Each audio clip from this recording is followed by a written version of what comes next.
Hey, everybody, this is Scooter. We're playing a new board game. Gene, take it away. Thanks, Scooter. We're playing Don't Support the Show. And this is not even though it's fun, Scooter, it's not ironic, is it? Gene, I've tried to, neither one of us, I think, has a grasp of that word, but you may be correct because it's actually paradoxical making a sleep podcast, and that's why we're doing this. Now you got two words you don't know. Scooter, tonight's winner is people that listen in the most average way. The average listener, Scooter, but no one's average here. Thanks, Gene, for pointing that out. It is true, but there is a average listening style, and those are people that wind down during the intro, fall asleep during the episode. You listen to one or two episodes a week. The episode stops at the end of the episode, or you have a sleep timer set, and you listen, for a couple months at a time, and you realize, hey, I like the ads. I don't mind the ads, or the ads are necessary. And that's how most people listen, right? And the sponsors and the listener support has you covered. If you only listen to a couple of episodes a week while you're going through a tough time, you wind down during the intro, and then you fall asleep during the story,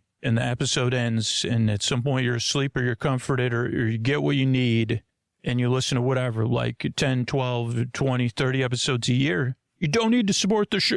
Sorry, I went into Gene, I was doing an imitate. Thank you, Scooter. They already won. The show's here for them. They don't need to support the show. The sponsors and the listeners do it for them. Yeah, so you're in a group. You don't really need to support the show. You could if you choose, and you'll hear more about it, but you don't need to. And when you hear me with some intensity trying to get through to listeners to support the show, you're not one of the groups I'm trying to get a hold of. But thanks for listening. And the reason we're doing this in fun and then more calm terms, other parts of the show, is so you know you're welcome here, that it's good news. It's good you're here. I'm here to bring you sleepy joy, comfort, and delight in the deep, dark night. And I'm trying to mix up and change up what I'm doing so I can remind you I'm glad you're here. Thanks, Gene. Thanks, everybody. I love making the show for you. And people love supporting it for not just their style listening, but your style listening too. Your comfort in the deep, dark night. Thanks. This show is supported by Odoo. When you buy business software from lots of vendors, the costs add up and it gets complicated and confusing. Odoo solves this. It's a single company that sells a suite of enterprise apps that handles everything from accounting to inventory to sales. Odoo is all connected on a single platform in a simple and affordable way. You can save money without missing out on the features you need. Check out Odoo at odoo.com. That's odoo.com. I don't know if you have this feeling, but I constantly find myself daydreaming about finding an expert who can solve a very specific problem in my life. And one specific problem that comes up every year is filing taxes. But luckily, finding someone who can solve that problem is easy with TurboTax. They have dedicated tax experts who are there to help you every step of the way. With TurboTax Expert Full Service, you can match with an expert who will handle your taxes from start to finish, no matter how complex. You can even hand off all your tax stuff within the TurboTax app. And then you can see updates on your expert's progress while you go about your day. You can check exactly where your tax return stands right there on your phone. And then if someone ever says to you, man, I wish there were an expert who could do my taxes for me, you can say, oh, I know someone. Visit TurboTax.com to match with your expert today. It's only available with TurboTax Full Service Experts. The real-time updates are only in the iOS mobile app. Friends beyond the binary, ladies and gentlemen, boys and girls, it's time for a podcaster who's here to keep you company and take your mind off of stuff, who's here to be your bore friend, your bore bae, your bore bud. I'm here to keep you company as you fall asleep and to make the deep, dark night a little bit less lonely. I'm here to help. We do it in a very silly way. We'll do a long meandering intro coming up and then a bedtime story later on. This particular bedtime story is part of our new series. It'll be friends playing mini golf together or something like that. So I'm so glad you're here. Welcome to the show. If you're new, few things to know. This show is a little bit different, so give it a few tries. That's just what most regular listeners say. But I'm so glad you checked this podcast out. It's here to be your companion as you fall asleep and take your mind off of stuff. Structurally, what to expect. We've got support coming up next, and that way, paying for the show's optional. If you prefer ad-free experience, you can sign up for Sleep With Me Plus, or if you want to you join our referral program, you could earn free ad-free episodes. But most people like listen to the ads and just listen to the show in order. So see what works for you if you're new. Then after that is a long, meandering intro. That's meant to ease you into bedtime. It doesn't so much put you to sleep, but I'll inefficiently talk about how the podcast works for about 20 minutes. As you get ready for bed and you start to wind down, then there'll be some support and then our bedtime story. But just see how it goes. You got nothing to lose. I'm so glad you're here. Welcome to Sleep With Me, the podcast that puts you to sleep by keeping you company. And these sponsors are how we're able to do it for free twice a week. Every idea starts with a problem. Warby Parker's was simple. Glasses are too expensive. So they set out to change that. By designing glasses in-house and selling directly to customers, they're able to offer prescription eyewear that's expertly crafted and unexpectedly affordable. Warby Parker glasses are made from premium materials like impact-resistant polycarbonate and custom acetate. And they start at just $95, including prescription lenses. Get glasses made from the good stuff. Stop by a Warby Parker store near you. Hey, everybody, it's Scoots here, and this is our new series, tentatively called Multiplex, and we already have, it's sure to already have show art when it comes out. So this is the pilot episode. It's going to be an episodically modular series. You could listen to this one first. But if you're listening to this and you already listened to some episodes, this is the backstory episode or the setup episode. And this episode is just some friends playing mini golf, or kind of a reminiscence of that. And it, hopefully will set up the rest of the story where you'll get to know the main character and you'll go from there. But like everything with Sleep With Me, it is a process of discovery and meandering. So you could listen. So without further ado, here's our Hollywood. I don't bid you adieu, but, man, it feels like there's some dew on my back, when I see you. It's our Hollywood announcer, Mr. Antonio Banderas. The friends beyond the binaries, the ladies, the gentlemen, the boys, the girls, it's time to multiplex. Yeah. Scooter, I'm excited for this new series. Are you also excited to play Sushi Go? If you can remain steel, your steel jaw, if you could keep your steel jaw from, again, like whatever that sound is when your jaw, I don't know, it creates some sort of sound. It sounds like a bit like when you used to put a quarter in an arcade machine, I don't know. And it's not even like you're moving. It just comes off of your jaw. Or your face, I mean, you're very, like, some people are somatic. You're they don't call it automatic because that's something else, but audible, you know what I mean? Like, your body makes sounds, but Scooter, you can only hear them in your soul. Yeah, I mean, on my spirit, I do hear your jaw making some sort of charging magic sound on a spiritual level, I guess, or some sort of, if there's the force, I don't know. What were those mitochondria? Like my are those the ones that swim around? Because they're swimming around. Holy cow. So anyway, welcome everybody to, Multiplex. How you doing, everybody?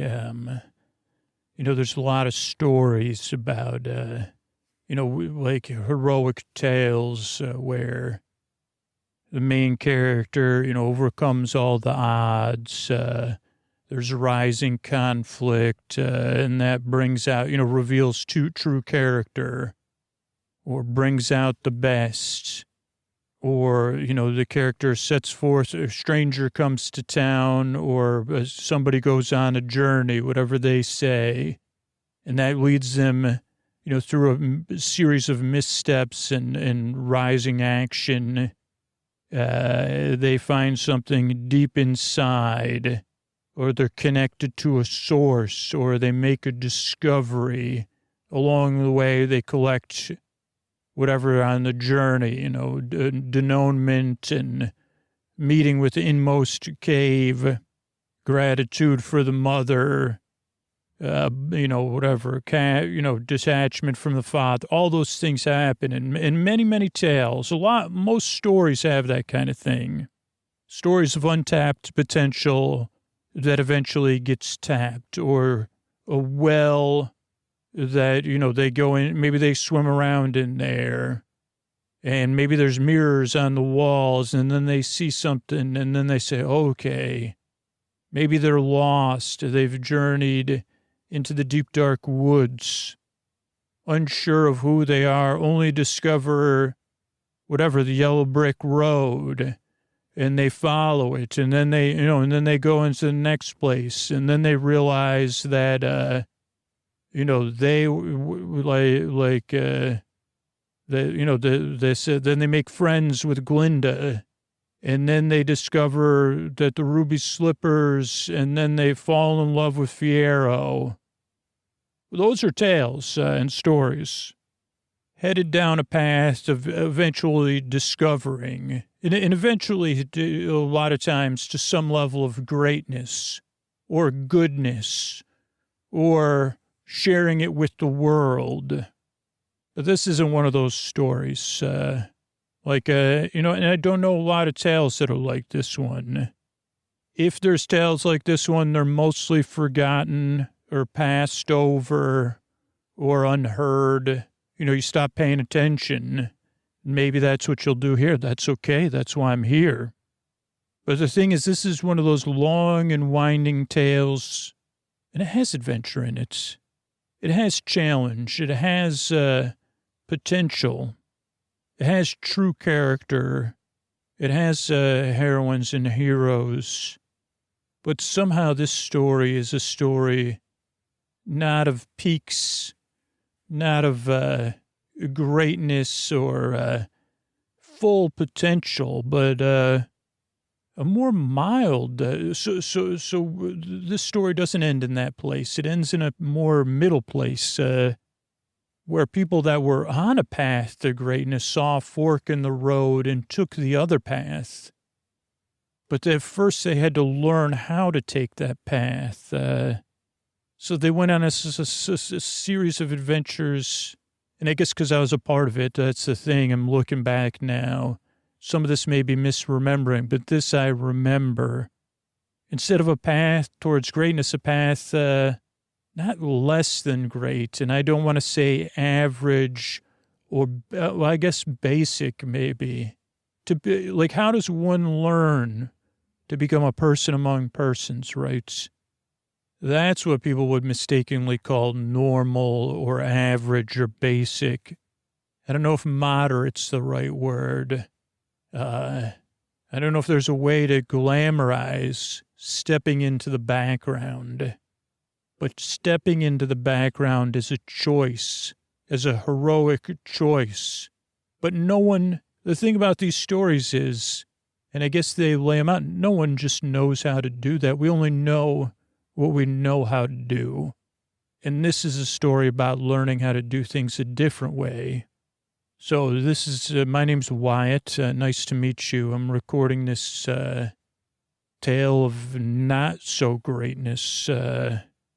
And I'm looking back on it, and it was a long time ago.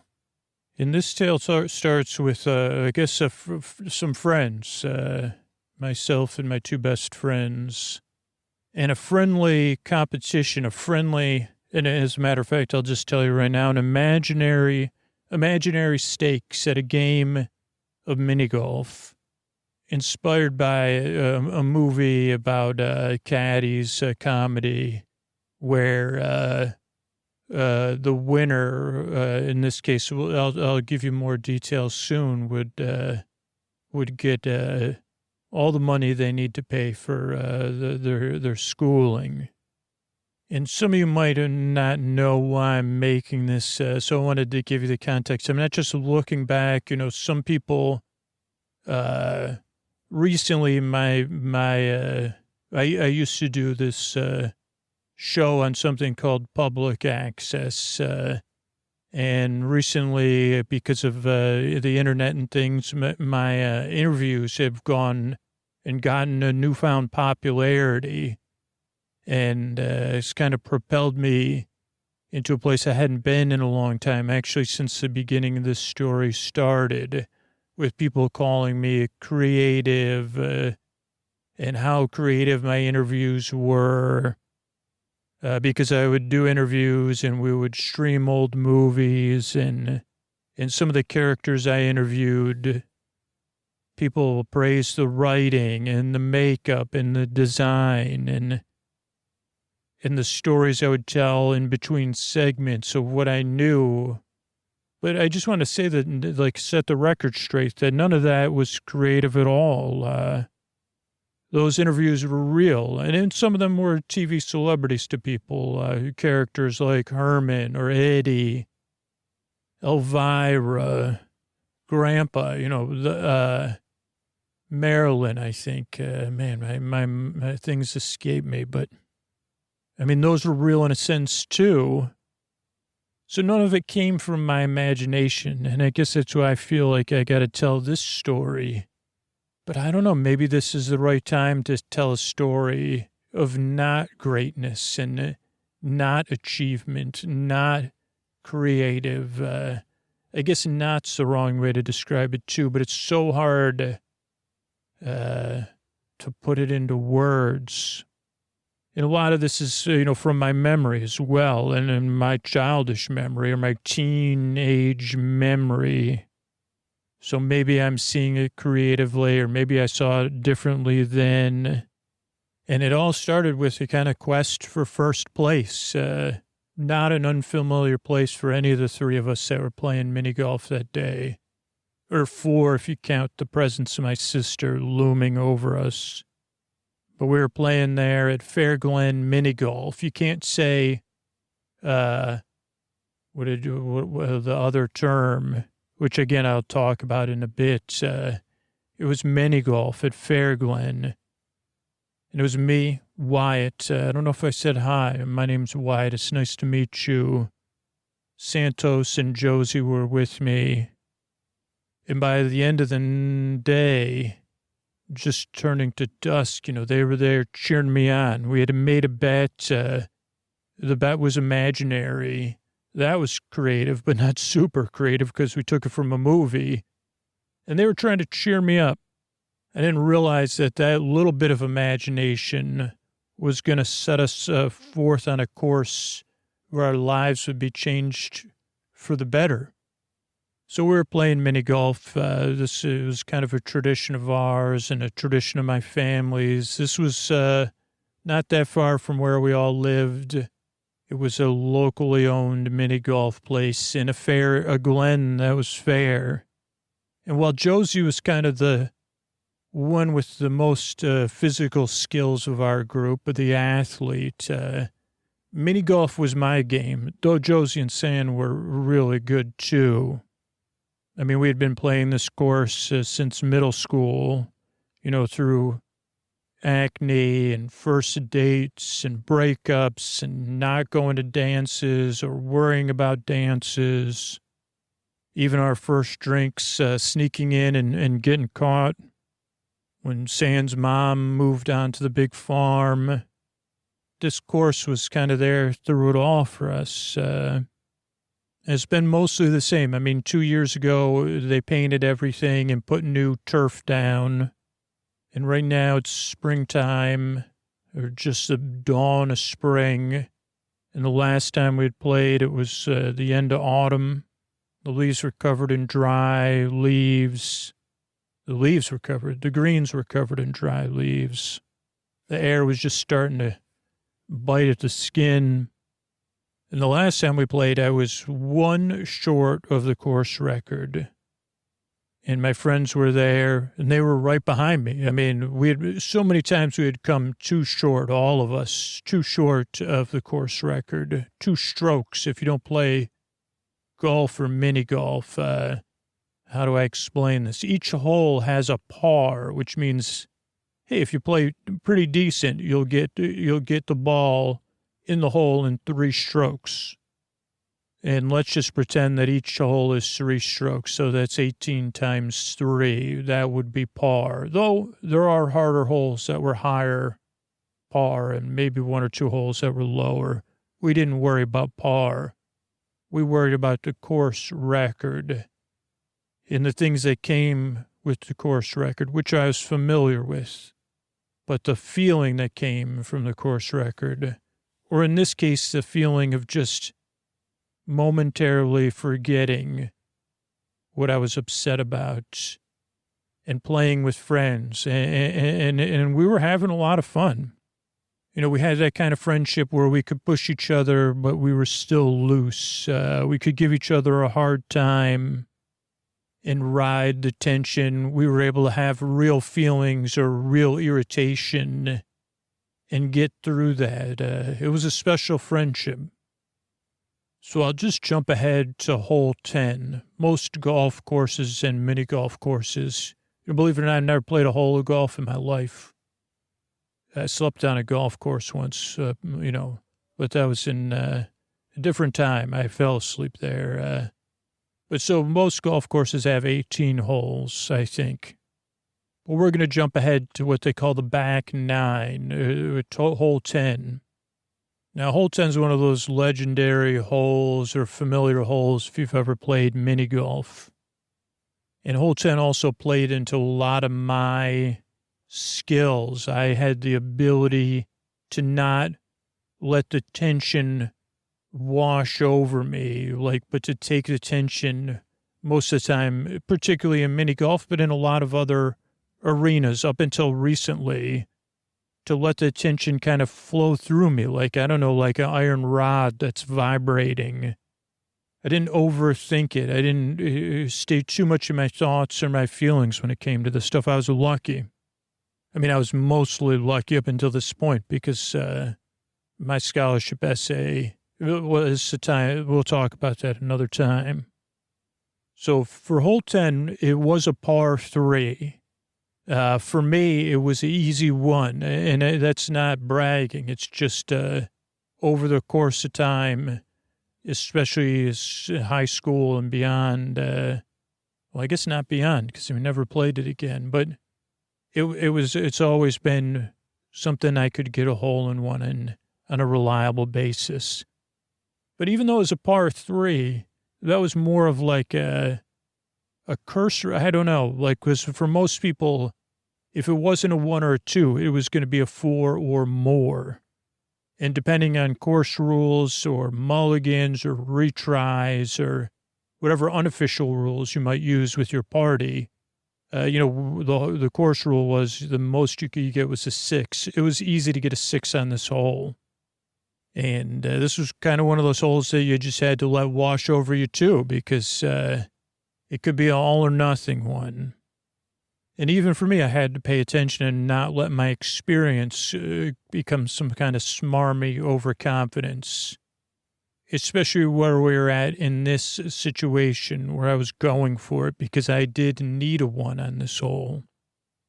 I had to have my confidence, and again, confidence well established through experience outside of mini golf, ease me into some focus and kind of surround my body in a jelly where I was unaware of it or something. And if you don't play a lot of mini golf, or this is your first time playing, you might look at this hole and think it was easy. And if you played mini golf once a summer or every couple of years, you might forget about this hole and look back on it and say, okay, this is not going to be a problem. You forget that this is the hole where you went from course record or being on par or leading your friends to falling behind. And it was simply a designed hole, nothing too fancy, but a one you see a lot. It's just a long rolling, well, not rolling hill, like a long steep hill with a brief kind of hump that just flattens out for a moment and then has a drop off, like a carved out part, a U, and then keeps going and rolls back down. I don't know if you could see that. So it rolls up and rolls down at the same angle. But right at the peak, there's a little trough, you'd say. To start off with, if you hit it too hard, you try to get it up the hill and you hit it too hard, the ball could keep going into the air, you know.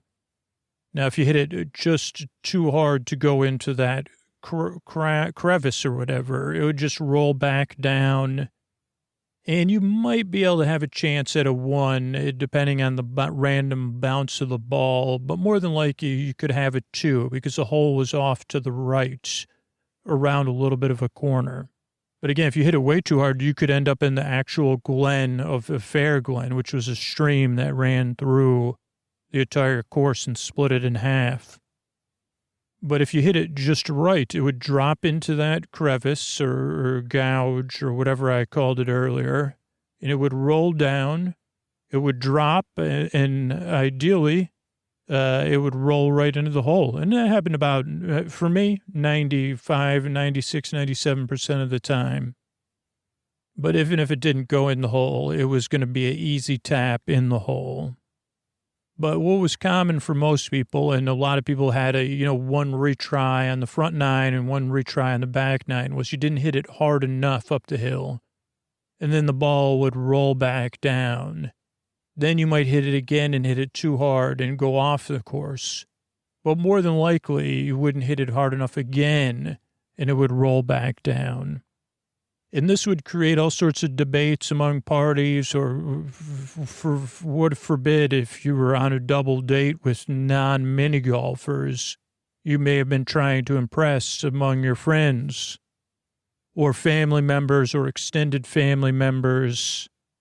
Your ball goes up, it comes back down. What happens then? What are the rules? What are the rules you decide? Really a lot of interpersonal dynamics. That's why the three of us like to play with the three of us.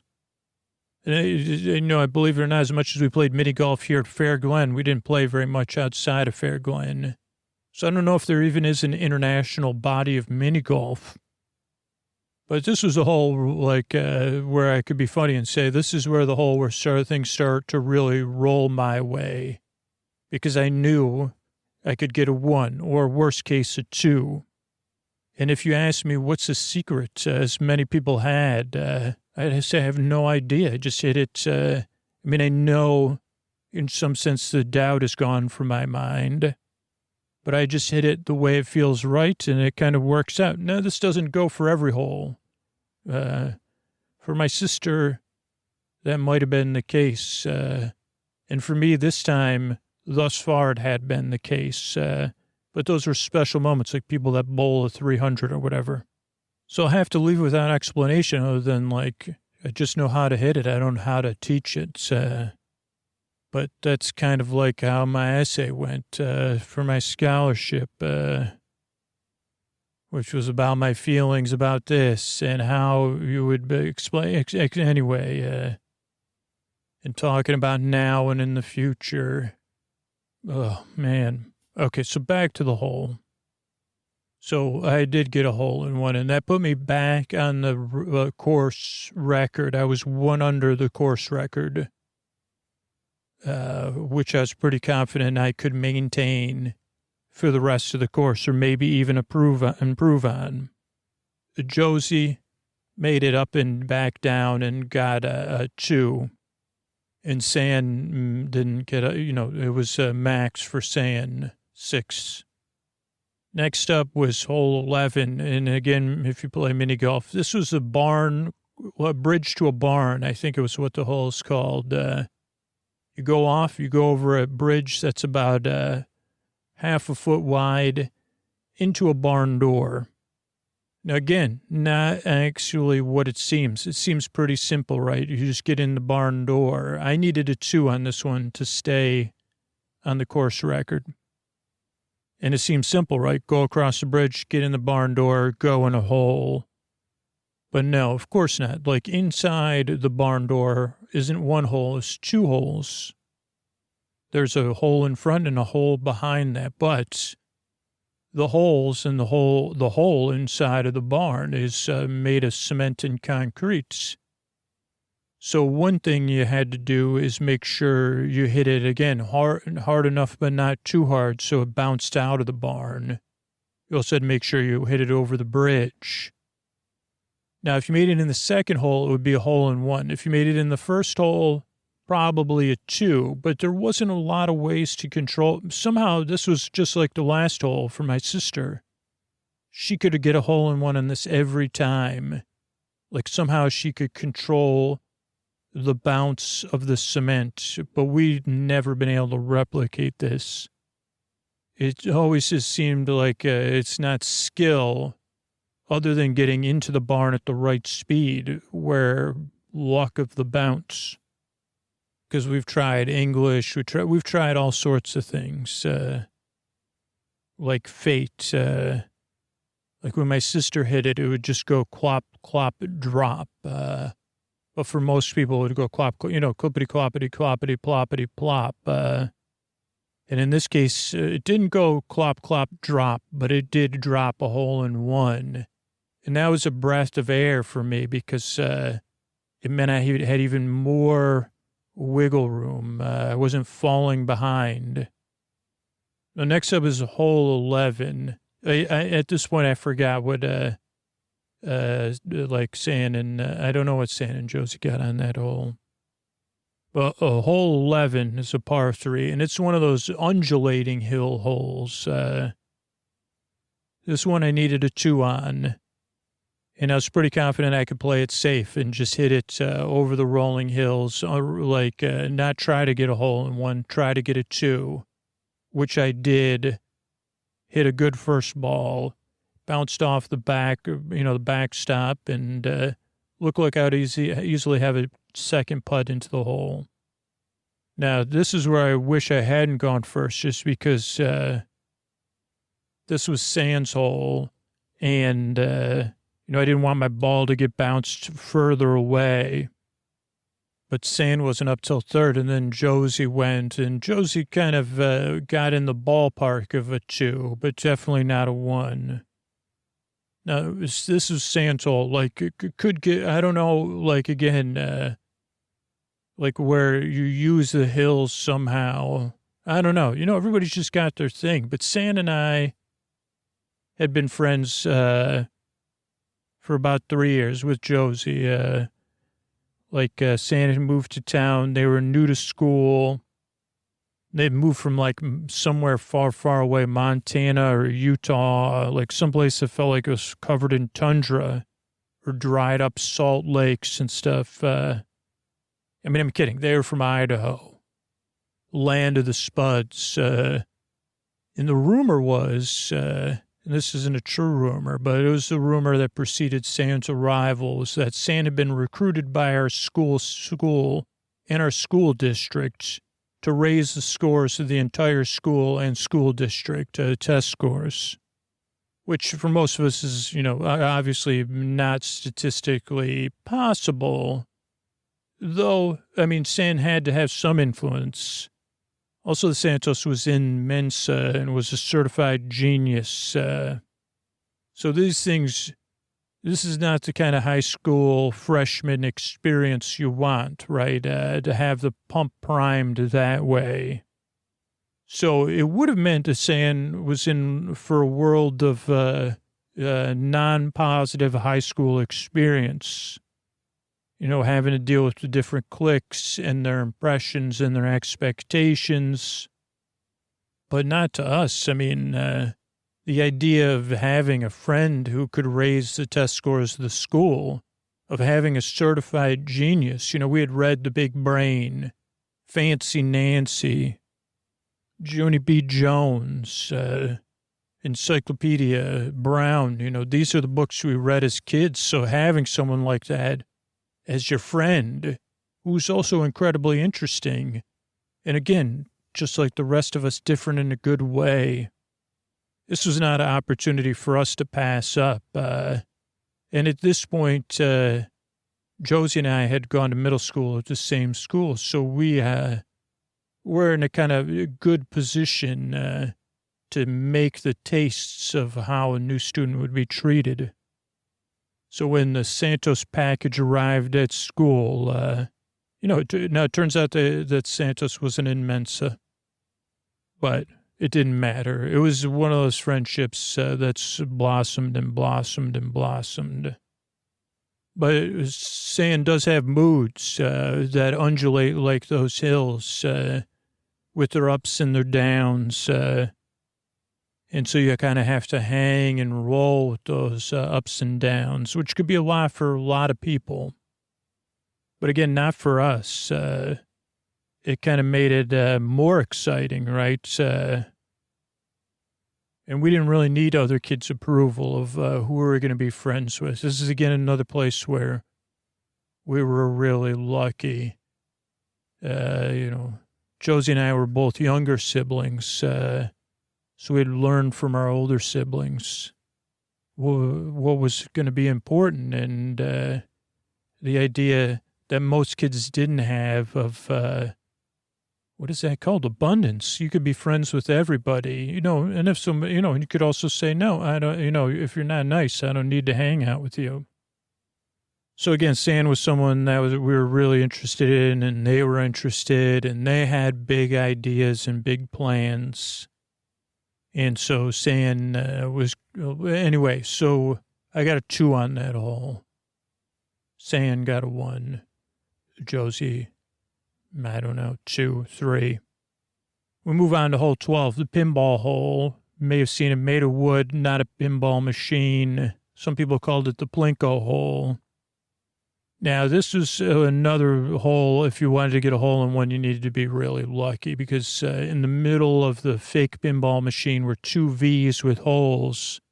You had to go up a narrow alley and, again, hit the ball hard enough. Now, this one, you could hit it really hard, but then it would definitely always go to the bottom, where you could easily get a 2, maybe a 3.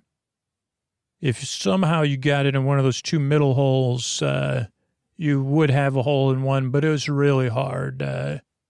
And I was playing it safe, so I just went to make sure I got a 2. Maybe if it fell in, I would get a 1, which I did not. And we all got 2s. Hole number 1-3. We don't say the other one. We just say hole 1-3, loop-to-loop. It's a tin loop. You've seen it before. And it's one of those ones that defies, especially the smaller you are, can defy what your mind. But for me, it's the sound. When you hit it right, the ball makes this tin, hollow, rolling sound. This rumble. And that, if you heard it, that metallic, well, if you hit a metallic ping, ping, ping, you're in trouble. Or plunk or a clomp. But that hollow roll, you would roll for a 2 most of the time, maybe a 1. So all you had to do is hit it so the ball wasn't bouncing and had enough speed and momentum to defy, even when we were doing it, even as seniors in high school, did the ball just really go upside down? Defying physics. And the loop was nice and wide, not like a Matchbox car or a roller coaster. Kind of like keeping water in a bucket or something. Now, Josie usually had the best shot at getting a 1 at this hole. And maybe, I don't know, like maybe it's the defying gravity thing. Maybe it's just my memory and associating, Josie with different things, because Josie was... Well, at our school, it turns out when you go to move up, this isn't the case, but Josie did a lot of track and the field parts, triple jump, pole vaults, high jump. Some reason Josie's skills did not translate to, it's like, how can you do a triple jump, but not do the long jump? But again, not everything translates. But in college, I guess you normally do, well, if you're getting a full scholarship like Josie did, you're going to specialize in just one thing. In this case, it was the pole vaults. I don't know if college recruiters ever look at your putt-putt game or how that's what I was curious about. Like, how do you go... If Josie gets first place in all of those things, at least in our, school leagues, how do you see the more potential in the pole vault versus the triple jump or the high jump? But I guess that's a college recruiter's job and not mine. I mean, even the Olympics were going to be a possibility. And I don't know if you're hearing the thread yet, but the three of us were all full of potential and full of people that believed we had potential. Incredible potential was how we were treated. But also, like, that was layered with high expectations, internally and externally. Now, this next hole was, had low expectations for all of us. You know, for kids and parents and tourists, this was kind of one of more of those boring holes. Or for us, that was not the case. And again, this was another hole that my sister specialized in, which was a simple dog leg hole all the way down, bounce it off this one wall at the right angle, all the way down the other way, bounce it off another. So I guess a double. The second dog leg was very, very short. So you had to hit it twice. You had to hit it with the right amount of speed, and you had to hit the right angles. Again, somehow my sister could continually get a hole in one on this one. I don't know. I mean, I think it was, I never seen my sister play pool before, but I can imagine this is like shooting pool or snooker. But it's hard to replicate with a putt, like a putter from a mini golf, you know. Now, the other difficulty with this hole was that this one was one of the few holes that was constantly in and out of the sun and had a bunch of trees around it and also some gravel nearby because of a path closer to the glen or the creek. So, and our rule was you played the hole as is, as my sister did too. And so if there was leaves or pebbles, I mean, a giant rock or something, but anything, you know, play it as is. It made it more fun. And again, it was just a rule or the tradition. So this was one of those holes that could be really difficult to maintain consistency on with the elements and the warping because of the sun. So even a 2 could be tough sometimes if you lost your nerve or you hit a pebble. But to my sister, I don't know, it was like she was immune to even the outside elements, or somehow her brain was calculating each pebble and each leaf and how they would affect the ball's roll. And this is why she had maintained this course record for so long. But in this case for me, it didn't look great. My first ball, it made it where I had sight of the hole for a 2, but that somehow it ended up behind a pebble. And that made me, I had to get a 3 on that one. And what that meant is now I'd lost one of my free strokes. Not sure what you might be asking about my sister a little bit more. You know, her and my parents had played Fair Glen before I was even a twinkle in anybody's eye or an irritant in my sister's presence. And I guess there's pictures of me in a stroller there. And then eventually as a, you know, annoying toddler getting in the way. And then finally, now they would only go once a year because, you know, it's not expensive or inexpensive to play mini golf, but they would go every year. And eventually I started toddling around and playing. But at that point, and actually a lot of times my sister would ask if I could be left home with a sitter, which was my cousin Brenda. And Brenda watched me until like the Easy Bake Oven instant. So then I got to start going again. But by that point, my sister had become a regular. She worked there. And then she quit. And then that's when she started to get the course records. And my sister got better and better and better. And she started to get known around town as the Putt Prodigy, they called it. But then the company that owned the rights to use that name, Putt, they said, you could be the Putt Prodigy for us, but my sister did not like to play. She said, those ones are too technical. They lack soul and personality. So she never became an official player for putting, even though she was briefly known as the Putt Prodigy.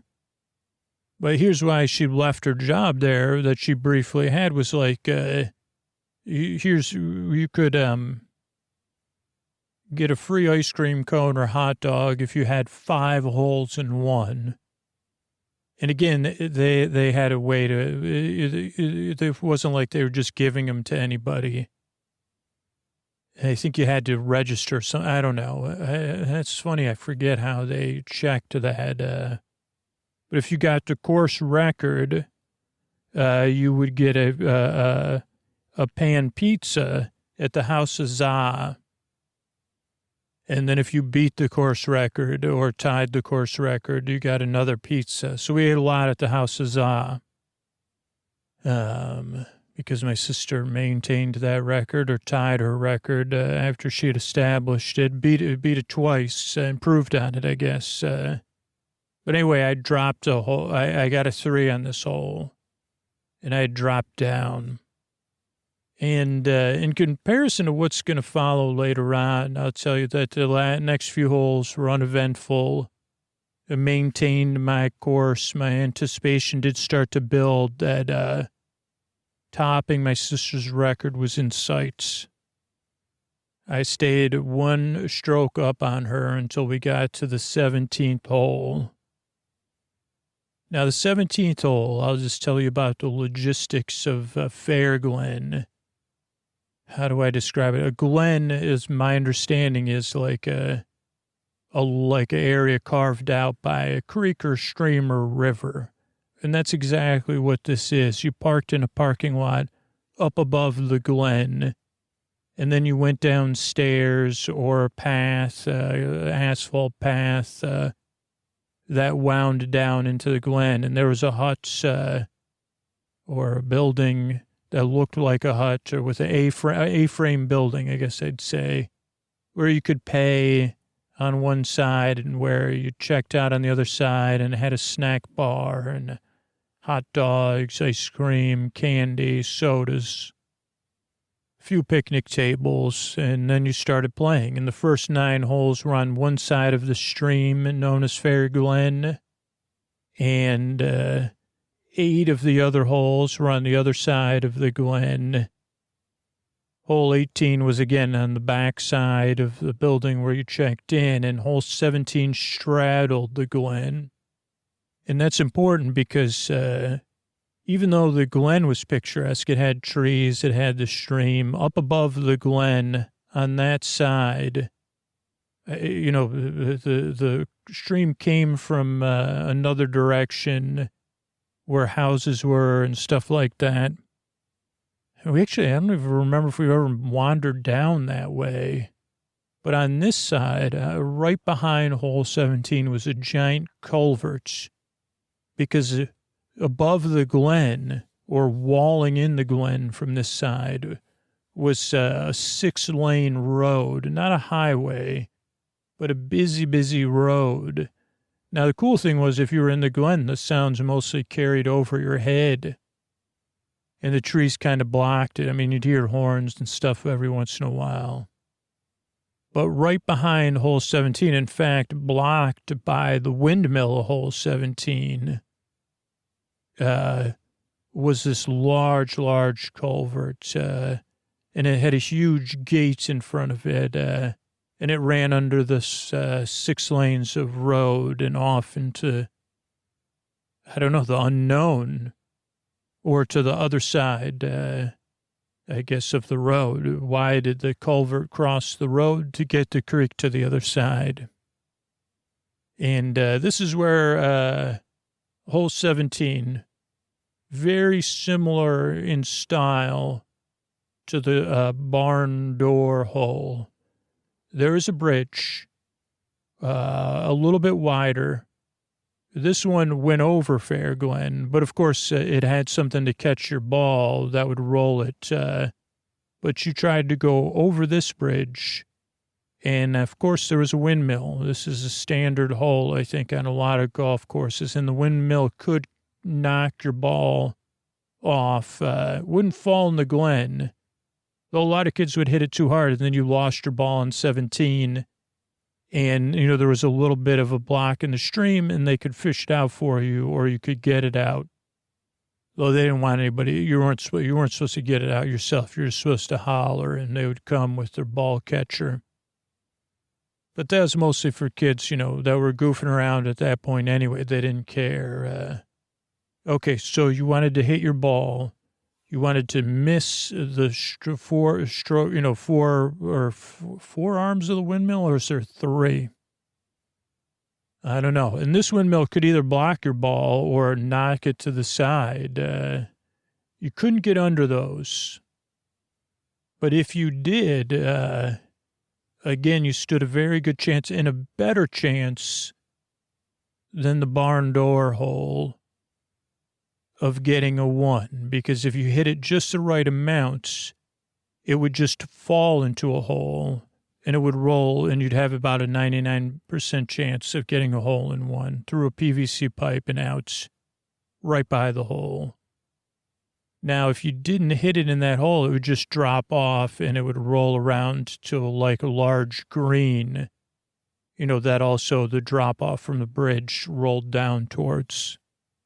And I needed a 1 on this hole. My sister had gotten a 1. I was confident I would get a 1. And I was focused. I was ready. I had my timing down. And as I went to hit the ball, an echo and a noise came from the culvert, like a rock hitting the side of the metal of the culverts. And my ball rolled towards the windmill and actually got stuck under the thing of the windmill, which had happened before. But this came at the worst possible time, because unless the ball extricated itself and somehow extricated itself towards the hole, like that would cause you to have a hole in 1, I was going to get a 2 or a 3 or a 4. Now, it wasn't a total disaster because of the 18th hole. I still stood a chance to get back. But it was very frustrating. And then as I, paced around and raised my voice, I wondered why I had such bad luck. Not just with my college scholarship essay, but with this and so many other things, like with my sister and stuff. And I just thought it was like some sort of bad luck or a car or something. But as I waited to see if my ball was going to pop out or if I'd have to take another penalty stroke, and I was begging the ball, come on, give me a hole in 1, please. Somebody came out of the culvert. Somebody had thrown a rock at the side of it. Somebody was laughing. Somebody from our school, somebody known as the Corncob Kid, Boyd, the Corncob Kid.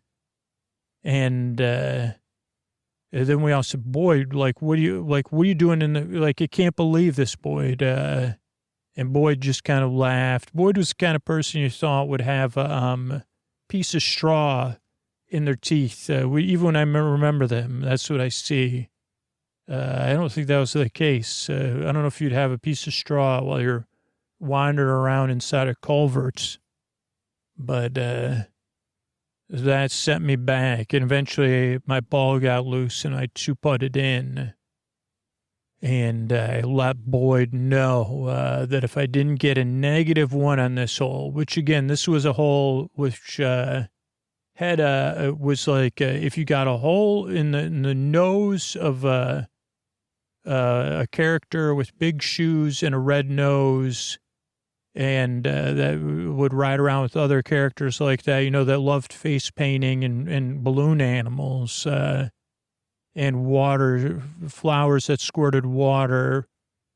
So you could get it so there was like, you could get it in one of their 2 eye holes. It was a painting, carved out. You got a 1. If you got it in the nose, you got a -1. If you got it in the mouth, you got a 2. And then if you missed all of those, and it would show you got a 3. If for somehow you didn't get it up there. And this was just a way so they knew the balls would all get returned. And I knew I was pretty good at getting the hole in the nose, because you would also get a baby ice cream cone. They never tried to stop giving my sister and I baby ice cream cones, because she would usually get a -1. Though this time I had a stroke on her. So she had probably gotten a -1 most of the time, but I had already made up that stroke. So all I needed to do, I think, was get a 0 or 1. Now I'm so caught up with the corncob kid. And I guess I just will cut to the thing because, of course, Boyd had to say something else right when I hit the ball. And I ended up with a 3. I missed even the mouth, the big smiling mouth. But what can I say? I mean, to leave me in the best light because I got to get some rest, But we decided to invite Boyd over and buy some soft serve cones. But Boyd also had something to tell us, a tale. Boyd was always full of tales. Frogs in their pocket, corncob kid. You don't get a name like that without spending a lot of time outdoors, getting involved in interesting adventures. So I'll tell you more about that the next time we talk. So good night, everybody. All right, this is Scoots. I just want to thank the people that recently moved over from Patreon to Supercast, to Sleep With Me Plus. And this is like the next round. I wanted to thank Janine, Catherine, and Caitlin. Thank you. Thanks, and good night. David, Jessica, and Lakeisha. Thank you. Thanks, and good night. Patricia, Lindsay, and Nathan. Thank you. Thanks, and good night. Steph, DJ, and Dennis. Thank you. Thanks, and good night. Susan, Lee, and Kim. Thank you. Thanks, and good night. Ian, Chambray, and Carla. Thank you. Thanks, and good night. Chauncey, Assen, and Julie. Thank you. Thanks, and good night. Christoph, Brenton, and Susan. Thank you. Thanks, and good night. Carsey, Susan D, and Charlotte. Thanks, and good night. And Amanda, Karen, and Leslie. Thanks, everybody. It's probably hearing this a while after we started moving stuff. But yeah, Sleep With Me exists as a free show. Paying for it's optional because of the people that take action. Support the show directly at Sleep With Me Plus or on Apple Podcasts, or support the sponsors. And if you want to support the show and actually earn access to Sleep With Me Plus for free, all you have to do is join our referral program, sleepwithmepodcast.com/refer, R-E-F-E-R. And you could earn ad-free episodes of the show as you refer people. So thanks and good night, everybody. All right, everybody. Hey, Scoots here with a tuck you in message, and you'll be hearing on the pre-rolls, hopefully a fun game show version of this, and then the mid-rolls, a shorter version. But this is kind of like a message, decided to try to change the direction of things. And I've tried to be clear about this, but I want to be as clear as possible and do it in the spirit of sleepy joy and delight. So I'm going to run through, we've been talking about super listeners and supporting the show, but I want to be really specific about who does not need to support the show or even think about it, kind of thing. Like, you don't need to support the show if kind of, but real, like this is real, like, in the sense, if you happen to be listening to this right now, and sometimes I realize my stress or my feelings around the sustainability podcast can leak through, right? And impact people inadvertently, and make you feel some kind of way. And I have to I want to right now take a more active, caring hand in that. So if a part of you does speak up, and after I run through all this, and I'll be running through it, and maybe this will be the new direction we take things, when that part of you speaks up, say, no, Scoot says he said he's not talking to me. If that part of you tries to make, because I have that part of me very strong in me, that makes you want to feel a word that sounds like Shane or Pilt, or any of that kind of stuff. So this one is a post-roll, Tuck You on post-roll, so I'll run through it slowly. But I do have it in front of me, so I'll also be trying to read. One, if you happen to be listening to this, if you're a new listener or you you're a person who's only listened once in a while, right? You've only been listening less than 6 months. You don't need to support the show or even think about supporting the show.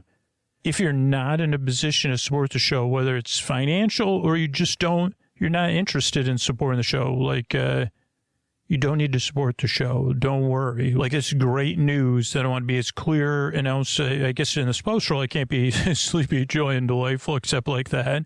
It's good news. You do not need to support the show. I mean, we still have to put those messages out there and stuff like that, but it doesn't. If you can't afford to support the show, you're not interested, or you're new, you don't need to, right? And you could say it to yourself if that comes up in those messages, because we still do have to ask, right? But we're not asking you. So you can say, Scoots isn't asking me. The good news or the great news is returning this thing. So you're welcome here. And yeah, I guess I'm not guessing. It's not a great time to apologize, but it's me. When I get me trying to, I had to find my way to this, right? Hey, I guess I guess I do need to apologize because I had to find my way here. I don't want to put those feelings on people that you can't support the show. You're not interested in supporting the show. If you're new, don't worry about it. And the thing is, because there are listeners who do care, I care and listeners care. And those are the people that support the show. And I've gotten enough messages.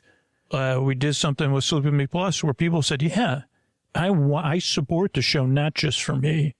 And they want the podcast to be there for you. This is real, that they care.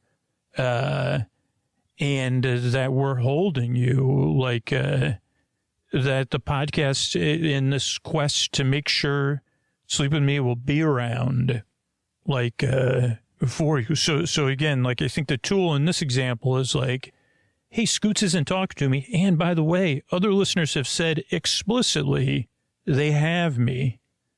I guess this is more apply, new listener, you're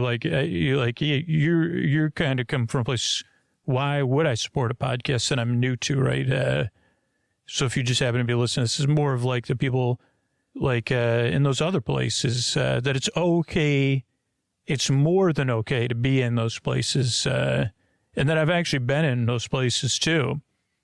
And now the other side of it is, I'm going to run through everything, but yeah, if you're not in those groups, right. And you say, well, I didn't realize that, I want to be the one providing comfort, supporting comfort. I want to be a part of this thing for those people you're talking about and whoever you're talking about coming up. You could join us. So I'd love it. But not if you're not in a position to support the show or a place where you'd want to support the show or you're new. Also, the other group I'll talk about now that I was going to record last is if it the idea of supporting the podcast, or changing how you do things, or like taking those steps or whatever takes away from the show, right? You don't need to support the show. Like if it stressses you out thinking about going through the steps to support the show, it just seems like here's the thing. I think I even put this in some of this. If it's like Scoot said, it's just too much to ask me right now.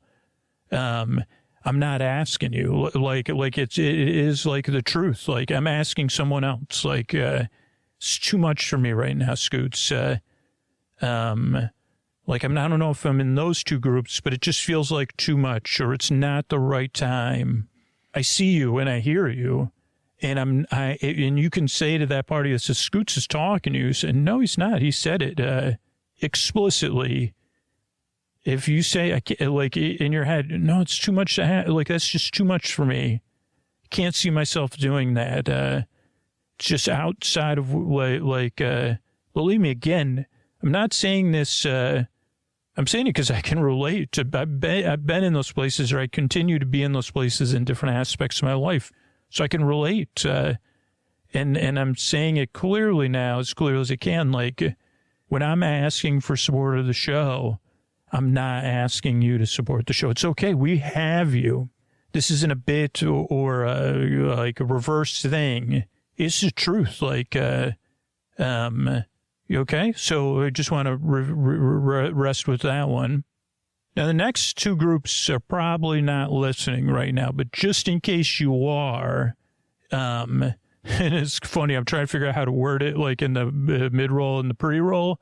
But if you're a regular or average, I realize no one's average that listens to the show, but the way most people listen to the show is what I'm using as an average.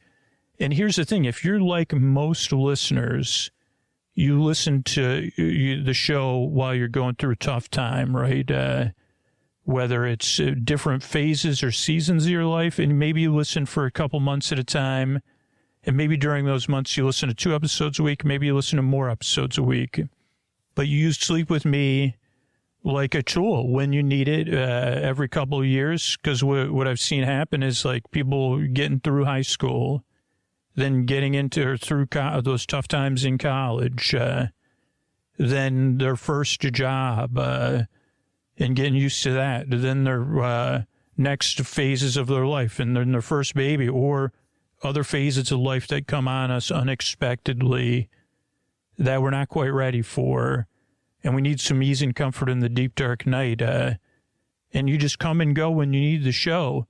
You're actually covered by the sponsors and the listener support, because you listen, you start the show, you wind down during the intro, and then you fall asleep during the story, and the episode stops playing at the end of the episode, or you're in one of those small groups that uses a sleep timer. That's a one group that, right, and most of you don't mind the ads at all, and because the ads, that's the main, like that kind of listening is what the sponsors cover, right? And maybe you check out the sponsors, maybe you don't. Or maybe you're like, yeah, I'm totally fine with the ads. Or you say, well, I realize that, or whatever, a lot of work goes in the show. The ads are necessary. A lot of people love the ads, but some people might be like, well, yeah, it's necessary. I get it. Especially for that kind of listening. You don't need to support the show if you're just listening during these phases of life, for a few months at a time. Again, we have you covered. Now, if those changes in your life are big enough that you want to support the show during that time, that's fine. Or you want to you can support the show with one-time support on Sleep With Me Plus if you scroll down. But you don't need to, and you don't need to feel like, don't get caught up in I can't, there's no way for me to target the ads to just super listeners, right? Who are in a place to support the show. So I just have to ask on every episode to get through to the people that are in a place. But yeah, if you only listen once in a while when things are tough or when you need the show or it's baffling, you say, okay, I got Sleep With Me. I'll listen to that this week or this month or even these 6 months. We've got you. You do not need to support the show like we have you. So those are some of the people I wanted to get through to. And then again, if you say, I'm not in those groups, and you're just curious, but you say, wow, it would sound, if again, this is only for people not in those groups. If you say, I want to be a part of this thing, I want to be a part of getting, I want to send comfort across the deep, dark night to all those groups of people you just mentioned. I mean, there's people like dealing with loss, dealing with their first child, their first job, being out on their own for the first time, a big exam, a big life change, people who would love to support the show but just can't, just not possible for them one way or the other. People that love the podcast so much, they get so much out of it, and new listeners who this podcast might change their life. Yeah, I want to be a part of that. Like, I would miss the show if it was gone for me and for those people, because I'm not in any of those groups really, or I'm not sure. Maybe, if you're sure, then think about supporting the show on Sleep With Me Plus. But if you're not sure, I wouldn't do it. Like, I'm kind of in one of those groups. Sounds like a bit much for me. Don't worry about it. We got you. But if you want to be a part of this thing and you're not in those groups, that's who I'm trying to get through to. And it is like, I wish there was maybe one day, years from now, I don't think there'll be the technology to do that just because the Sleep With Me is so unique. But I want to try to be as clear as I can and as caring as I can, because my joy is to keep this podcast going for everybody and to bring sleepy joy and delight. And sometimes I've felt like in the past, I'm like, how are these things feel like they're in opposition? How can I bring them into unity?